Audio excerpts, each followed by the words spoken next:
Arch Manning did not live up to expectations on Saturday against Ohio State. Look, he didn't play that good. The counting stats looked okay at the end of the game. Most of that was in garbage time when the Ohio State Buckeyes were just, we're not going to give you the quick touchdown.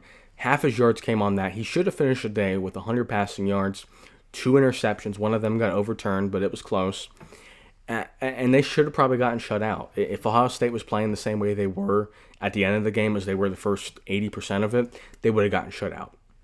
Now look, I do want to put this out there that although Arch didn't live up to expectations, he didn't put the expectations on himself. He specifically said that he doesn't deserve the notoriety. He doesn't deserve this hype, that he needs to earn it. He needs to prove it.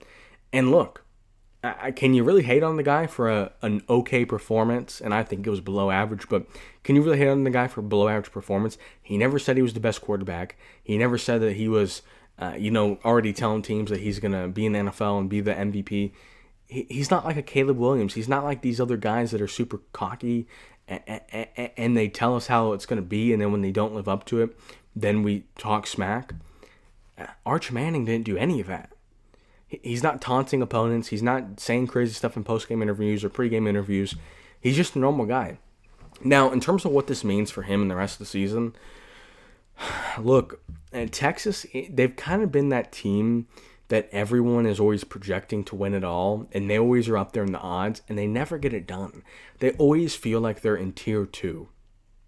You got the Tier 1 teams, whether it's LSU, the dominant team, the Alabamas, all their dominant teams, the Clemson with Watson, the Ohio State, the Michigan. You've got these dominant teams that just look like they're destined to win it all. And it seems like Texas, and I don't know how long this can go on for, it seems like Texas always is marketed out to be that team that is in the hunt. And then they always are Tier 2.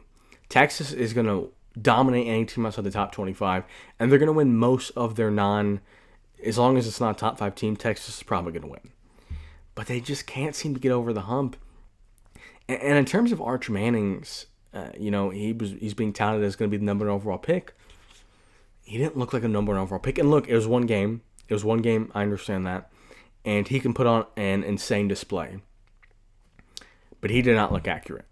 He didn't look special to me. And I think even in bad games, even when these guys in college at Mahomes, he throws 3 or 4 picks and they lose the game, you can still kind of see, or Josh Allen or Lamar Jackson, even when these guys play bad, you can still kind of see MVP caliber traits. They've got moments. I don't really think Arch had any moments against Ohio State. And look, Ohio State's going to be an NFL caliber team. You played on Texas with NFL caliber teammates. Ohio State is an NFL caliber defense. And you didn't get it done. Look, is he going to beat up on Texas, Northern, Central State? Probably. That doesn't mean anything. How do you play against Ohio State? How do you play against Penn State? How do you play against the best teams?